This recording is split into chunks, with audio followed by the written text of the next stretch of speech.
put that thing away. All right, today is going to be a great meeting. We have our mayor today, who's going to enlighten us on how things are going in the city of Wilmington. So before we start, we're going to go ahead. No joke today. Considering what happened to the death of the 2 FBI agents and several got wounded, I thought maybe we just, after the pledge, have a moment of silence. And those who want to pray for those that were affected the other day. So let's do the pledge. Pledge allegiance to the flag of the United States of America and to the republic for which it stands, one nation, under God, indivisible, with liberty and justice for all. And now just a moment of silence for the FBI agents.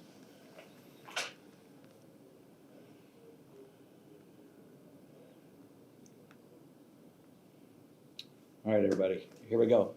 Yeah. Sheriff? I'm going to get that order here. Mayor? Thank you. I got you, Sheriff. Anyway, Jim is going to introduce the mayor, not the sheriff. All right, yes, that's correct.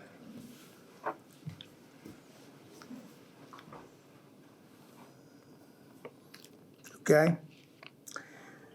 Well, we're honored again this year to have the mayor with us. Now, before I introduce the mayor, I just want to tell you guys out there to get your coronavirus shots, because, you know, the sooner you get the shots, the sooner we're going to be able to get together, enjoy our camaraderie and the coffee and donuts, which we're missing greatly. So get those shots as soon as you can, and we'll get together as soon as we can. So today, again, we have the mayor. You know, he's a fixture on the schedule and always a highlight of our program schedule. He really needs no introduction, but I like to give him a little one anyway. You know, when you think of Wilmington, you think of Bill Saffo. And when you think of Bill Saffo, you think of Wilmington. They go together like apple pie and ice cream. I mean, you know, he was born here. He went to grade school. He went to middle school. He went to UNCW. He's got a business here. The family has a business. So, you know, he is Mr. Wilmington, no doubt about it. And we're always happy to have him. And welcome back. Thank you, my friend. I appreciate it. And just one other thing now, he is currently the king of pens since Ralph Evangelos quit. Mr. Saffo is now the king of pens, so he's racking them up. Welcome back. You can sell them on eBay pretty soon. Thank you. I appreciate that. And thank you for inviting me here today. I appreciate the opportunity to come in and talk to the Senior Men's Club. I hate the fact that I don't have the large crowd in front of me, because you always have a great group of people there, and always are asking me some very intuitive and very tough questions. I've always said that anybody that wants to get into politics should have to go before the Senior Men's Club and answer the questions that are given to you, because then you know your stuff. Because if you come in there and you don't know your stuff, this group does know its stuff. But obviously we've had a challenging a year this past year with the coronavirus and the civil unrest that we saw in the summer months, and trying to navigate through all of that was a challenging thing for the community and for the city of Wilmington. I think that the city, for the most part, kind of weathered that pretty well. Although we have a lot of challenges in our community, to be identified in the country as the #1 place to move to is a challenge in itself. But the other challenges that come along with that, with the growth that we've had for many, many years and will continue to have, is going to be challenging for all of the elected officials at the city level and at the county level for years to come. We're looking at a geographic area here of Brunswick, Pender, and New Hanover County with about 350,000 people. And within the next 20 years, the anticipated growth is to go over 600,000 people in the 3 county areas. So we're in a growth pattern here for the foreseeable future. And I think that the challenge for most elected officials moving forward is going to be infrastructure. Infrastructure for roads, infrastructure for water and sewer, stormwater, you name it. Facilities, as more people move into the community, there's more demands for services like police and fire, as well as parks and recreation, you name it. So it's going to be a challenging thing for us. And I think we'll be able to master it. Right now, the city is planning for that growth surge that's going to be coming our way and has been here for quite some time. We're upgrading our development ordinances. The last time the development ordinance was upgraded in the city of Wilmington was in the 1980s. So we have a lot of work to do and have been working on it for the last 2 years. And hopefully we'll come to some completion date sometime early summer. And that will give us a blueprint or a plan of action that the city and the city councils can use as far as the pattern of development in the coming years. We do see that there will be more density, but we don't believe that density should be put anywhere. It has to be put in specific or strategic areas that we think are going to be, that will be using public transportation as well as good road connectivity, which I think is important. I think that we're going to see a lot of stormwater projects that are going to be moving forward. I think the city in the 1990s passed a stormwater fee. And at that point in time, we identified somewhere like about $150 million worth of projects. Today, I would probably say that those projects are over $200 million, as well as our transportation initiatives are way over $200 million in scope. That would include projects like the Independence Boulevard extension to Martin Luther King Parkway. That's putting more capacity on our roadways where we can expand our road situations. That's working with the state of North Carolina. Because most of the major thoroughfares in the city of Wilmington are owned by the state of North Carolina. Oleana Drive, Market Street, Independence Boulevard, South College Road are all owned by the state of North Carolina. So we have to work in conjunction with our state legislatures to see what we can do as far as getting additional funding here for our community, which would also include replacing the Memorial Bridge, the possibility of a southern bridge, and a rail realignment. I don't think many people understand, but the Port of Wilmington is now one of the fastest growing ports in the country, having a lot of container traffic that's coming into the Port of Wilmington. But most of that container traffic is being moved out by truck. 95% of the containers that are coming to the Port of Wilmington are being moved out by truck. Only 5% are being moved out by rail. We feel that we can move a tremendous amount of containers out of the Port of Wilmington by using the rail system, at which a lot of the major ports do around the country. But we have a rail system that currently transverse all the way through the middle of the city of Wilmington, 38 different crossings, which also would potentially create a tremendous amount of traffic havoc for all of us, which we don't want to see any more traffic congestion in our community, but that would create a lot of it because we're looking at trains that could possibly be over 10,000 feet long. And with the new turning basin that the port has just finished or is about to finish, is going to allow us to bring in larger ships with larger containers. So if you go down to the port now, you might see some container ships that probably were like 20 stories high. It's incredible at the amount of volume of containers that are coming into the Port of Wilmington. But we've got to do something to realign that rail line and get it out of the middle of the city and then repurpose it in some way, shape, or form. And I believe that there's a business plan that's there that we can do that, working with CSX, that is the owner of the railroad, and the possibility of moving that. I think that there's some good possibility that the port could buy a portion of it, which would be over in Nevaska, which is what they call the Davis Yard. The city would purchase the piece in the middle, which goes to the middle of the city, and we could realign that, and then the CSX would continue to take care of the main lines that would leave this area going north and south, east and west. So it's a big undertaking for us, but it's something that we've been working on for the last couple of years, and we do have a plan of action and been working with the port and with the state and CSX. We've also got, obviously, we're in the middle of our budget process. I am happy to say that we've had balanced budgets since I've been the mayor of the city of Wilmington, and will continue to do so. We had over a 36% fund balance, which means we had enough money in reserves, had about $36 million in reserves. So when Hurricane Florence hit, we could get back on our feet. We cleaned up the highways. We cleaned up the community much quicker because we had that. You still have other areas in the surrounding area that are still not back fully on their feet, and they've had to go back onto the open market and borrow money to do the cleanup. We didn't have to do that because we've been prepared for this kind of stuff, so we put money into reserve. I don't believe that we should keep, a significant amount of money there, but we need to keep enough money in our reserve accounts to make certain that if we do have a natural disaster like a hurricane, and we will have them here in southeastern North Carolina, that we can clean up and get back on our feet. faster than a lot of other people because we are the major metropolitan hub for this region. We are also going to be looking at what we can do to help a lot of the small businesses that have been hit because of this coronavirus. We've lost a lot of small businesses in the community. It's been a devastating effect on our city and our county. I will tell you that the vast majority or the backbone of the businesses in this community, like they are in every community, is small business owners. And we've got to work with the federal government through whatever they're going to pass in the COVID relief acts that they've passed in the last two, but in the one that's coming up, to see what we can do to get more money into our community to help those small businesses survive, because we've lost quite a few of them. And it's always devastating to see a small business close because it has a ripple effect throughout the entire community. The business closed down, the property owner loses a tenant, the person may have to leave the community. It's devastating to the neighborhood that they may live at. The school system gets impacted by it. There's a lot of things that get affected when people have to close down the business. Plus the fact is that they do employ a tremendous amount of people in our community.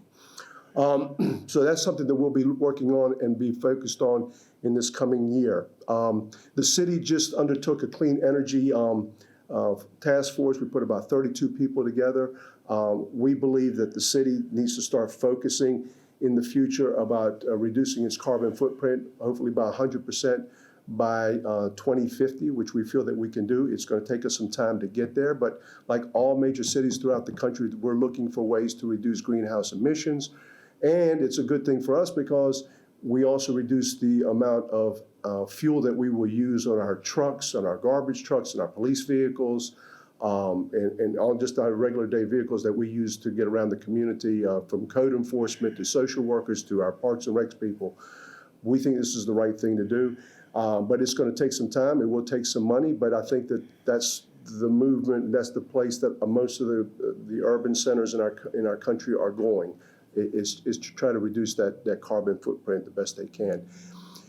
In the last election cycle, I heard a lot of commentary about the loss of trees. We've lost trees because of Hurricane Florence. We've lost a lot of trees because of just development that has taken place, just natural development that's taking place in our community, as well as trees just have a natural life and they, like anything else, die off and you have to replace them. So the city took it upon itself to create a tree initiative, working with New Hanover County, working with UNCW, the Cape Fear Community College, the Cape Fear Garden Club, the Alliance for Cape Fear Trees, our local tree commission, the North Carolina Cooperative Extension, in planting more trees in our community. My goal from the city's perspective was 1,739 trees, and I picked the number 1,739 because 1,739 is the year that the city was incorporated as a city. It's one of the older cities in this country, and we felt that we should plant 1,739 trees every single year because people do love trees, and it's one of the issues that most people have coalesced around, and we think this is an important thing. But I also feel that what we need to do is also plant a lot of those trees on a public right-of-ways. We did a thorough evaluation of our tree canopy for the city of Wilmington, and the good news is we're at 48%. Charleston was at 50. I'd like to beat them, but the 48% is predominantly, it's uneven. It's predominantly in the 1944 incorporated city limits, which is kind of the historic district down to the river. And we want to expand that out into the suburban areas and get more tree canopy. It helps with energy and it helps the environment, and it also helps us with stormwater, and of course it makes our city just a lot prettier city. And if you drive through the downtown areas with especially in the historic district and the historic overlays, you see those beautiful tree canopies and people fall in love with that. And we like to see that all over the community, not just in certain parts of the community. So that's a goal and initiative that we've had a lot of support on. We've raised a lot of money from the private sector, from nonprofits, gotten a lot of grant money, working with our local tree commission, and are out there planting trees right now as we speak. The tree growing season stops in March, so we'll stop in March, but then we'll restart again in fall and plant the rest of those trees. And so far to date, it's been very well received and very well supported by a lot of businesses in our community.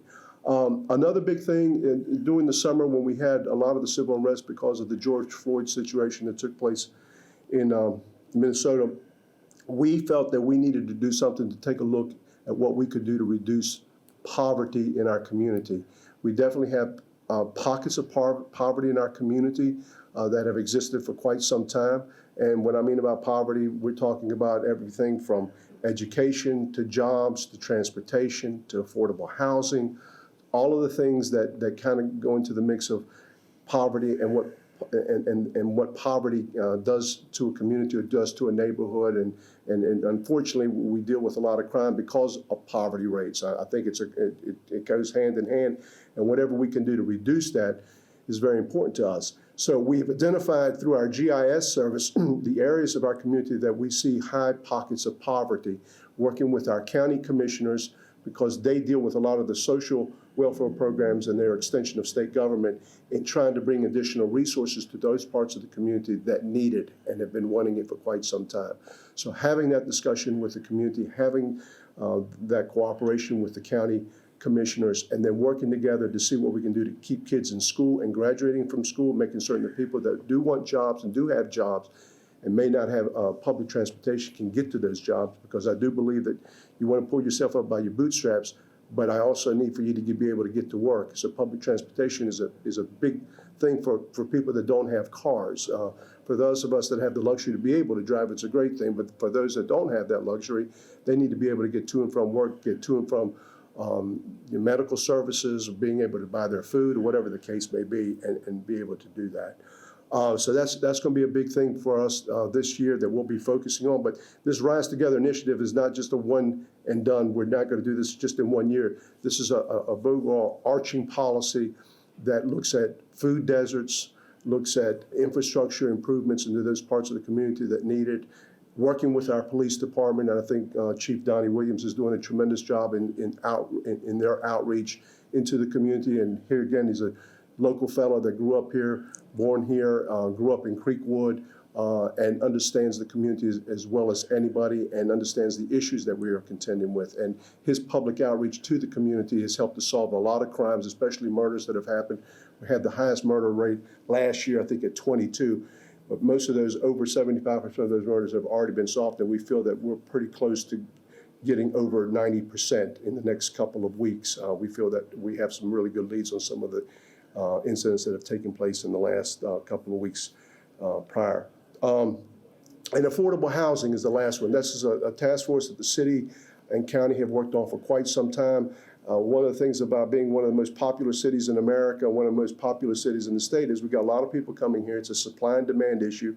We have a lot more demand than we have supply, so the cost of housing has gone up dramatically, and we want to make certain that there is a certain amount of affordable housing that's still in our community, and working with our county partners as well as the private sector, because I do want to say something about the private sector here. The private sector, the builders, the developers have stepped up also and are including in their development plans 10, 20, 30% for affordable or workforce type housing. In the state of North Carolina, we cannot force people to put affordable housing in. I can't force a developer to do that. They can only do it if they want to do it.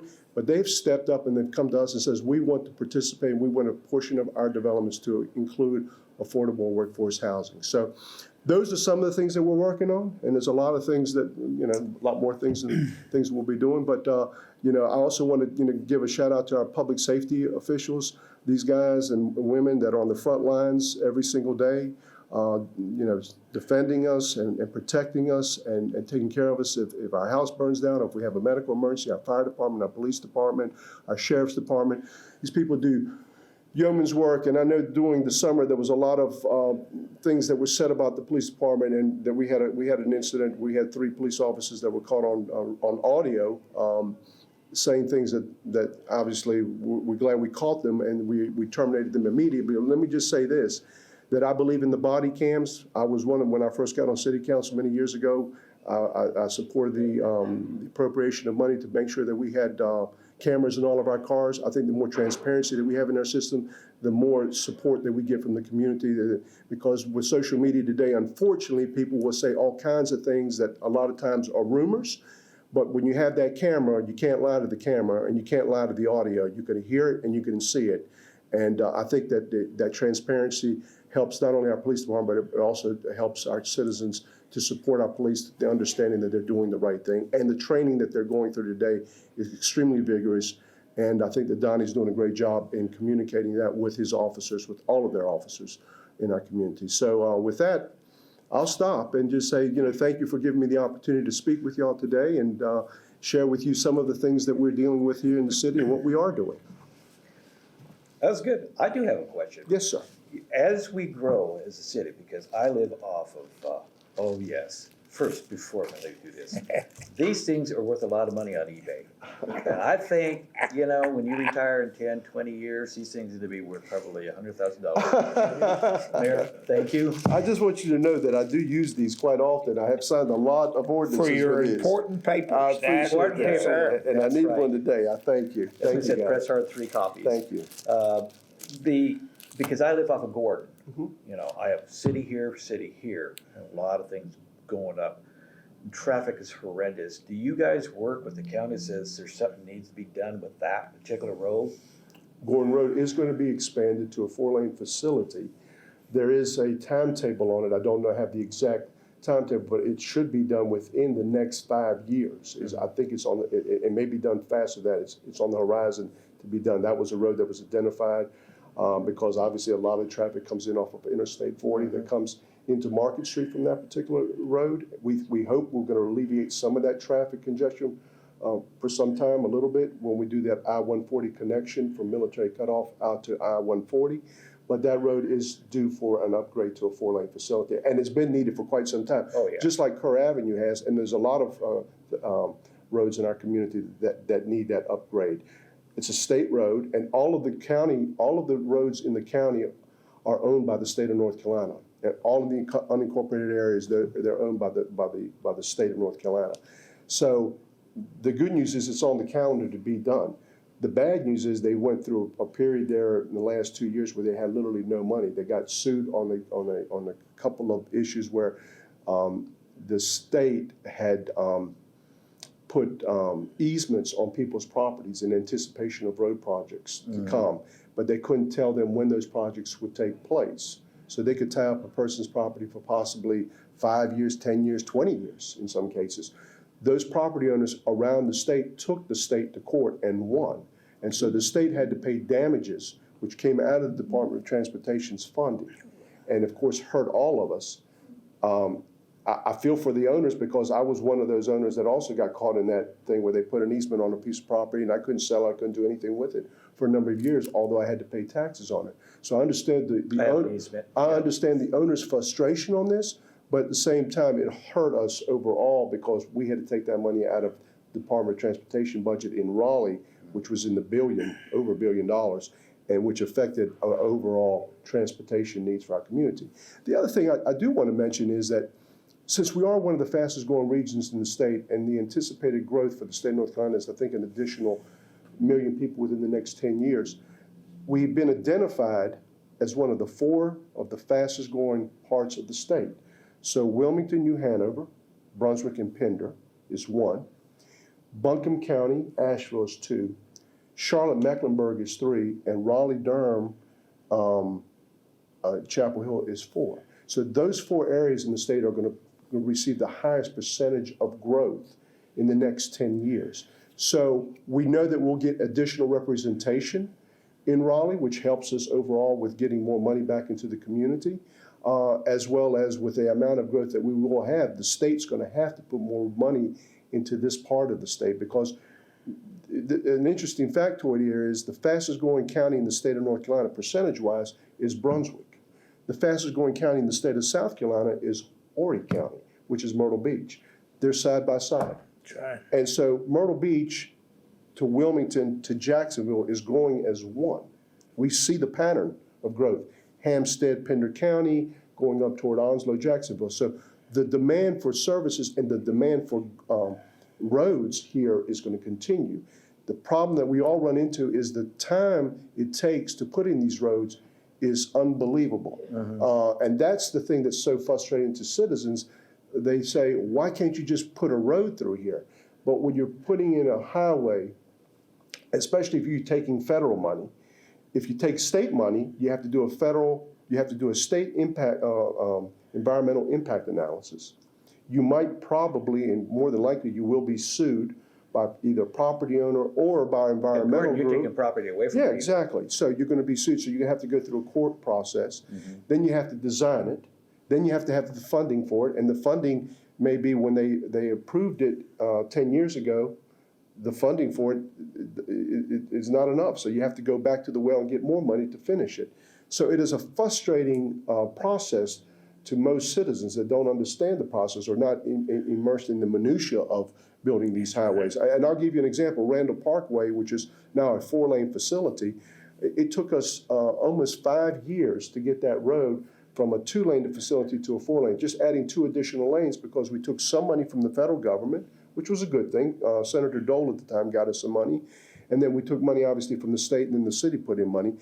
That process took over 5 years, it may have even been 6 years, because we had to have a federal environmental impact analysis and we had to have a state environmental impact analysis. I'd say both environmental impacts are the same, but if you're taking money from both bodies, you have to have both done. So it's frustrating. But if you're growing like that, what kind of industry do we have here that's going to support the growth? When people come here, they got to have a job. Well, your fastest growth, I think your fastest job growth in the community, without a doubt, at least from what I'm sitting, is the hospital, is medical. We do have a lot of retirees that are moving to the community. They're older in age. And so medical is a big part of it. Our biggest employer is the hospital. It's over 7,000 employees, and I think will continue to grow as a place. I think you've got you've got the University of North Carolina at Wilmington, which in the city of Wilmington is the biggest growth in the city. And I'll give you an example. The UNCW today has 18,000 students. They have 2,000 employees. I have 20,000 people right dead in the center of town. They bring in between 500 to 1,000 additional students a year. There is no other subdivision that I'm aware of in the city of Wilmington that brings me in 1,000 people. There's no subdivision, I think, in the entire 3-county area that's bringing me in 1,000 people a year. So it's my fastest growth. Then in addition to that, the other big thing that drives a lot of growth to our community is tourism. Even though they're lower paying jobs, a lot of tourism is created down here between the historic district and the 3 beach communities of Riceville, Carolina, and Curie Beach. And I always tell everybody, you have to drive through the city of Wilmington to get to any one of those 3 beaches. Yep. And any one of those 3 beaches in the summer months could have up to 30,000 people on it. And that's not an exaggeration. So in the summer months between Carolina, Curie, and Riceville Beach, you could have almost up to 100,000 people that are literally just on the beach. That's why we go to Topsail. And the thing about Topsail, and the funny thing, you laugh about that, there's a lot of people that are going down to Topsail, which Topsail is going to get crowded too, because a lot of people that now may not be able to afford Riceville Beach or even Carolina Curie Beach are going down to Topsail, Surf City, and moving down that way because people gravitate to the coast. It's just a natural phenomenon with people. Right. But it's great to have because they spend, the tourists that come here spend a tremendous amount of money. They help us re-nourish the beaches. They pay a lot of sales tax revenue that helps us to offset the service delivery, which we don't have to raise taxes as much. But they're also a pain in the neck because you do have traffic that comes with it. And I think people don't feel that. And then the other thing, if you look at the outlying area, and since you come from Orange County, you understand this concept, you're starting to see the small little cities around the city of Wilmington growing. Leland. Mm-hmm. You're starting to see Burgall. You're starting to see Hampstead. These are becoming major metropolitan areas.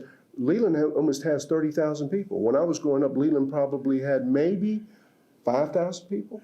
So that area is going to continue to grow. Well, the main economic engine for the region, job creation wise, is within the incorporated city limits and the county of New Hanover. So every day, on average, we have about 50,000 people that are driving into the community that don't live in the community, but we feel the impacts of that. So people say, I've always said, Wilmington doesn't have a traffic problem. The region has a traffic issue, but we do have those people that come in every single day to go to work, and then they go back in the evenings into the suburban areas. They did that in Orange County too. Yeah, People who live exactly. out like in San Bernardino, Riverside, Hammond, those places. Sure. Anaheim. Yeah. And that creates that traffic issue that we contend with. Right. And you know, we know that obviously, a lot of the services are still here in the city of Wilmington. We're starting to see those services now being created, when I mean shopping services, grocery stores and all that out in the outlying areas.